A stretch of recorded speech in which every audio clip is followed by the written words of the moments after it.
tuseme 2027 president wenyu aamue afanye Kenya nafaya sahi, aseme mwenye anamvotia atakuwa anapewa chapo.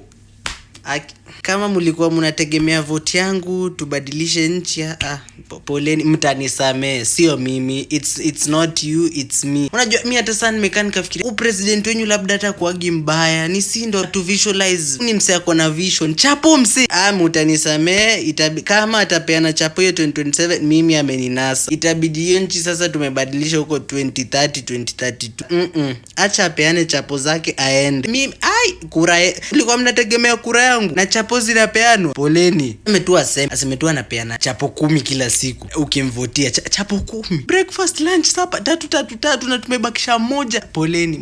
Mumenipoteza. Hodi kijana mdogo ametoka tu hapa kwa Wagale akakuwa MP akakuwa president, sasa anataka kupeana chapati, alafu nyinyi mnamuonea. Kijana mdogo hana maneno na watu.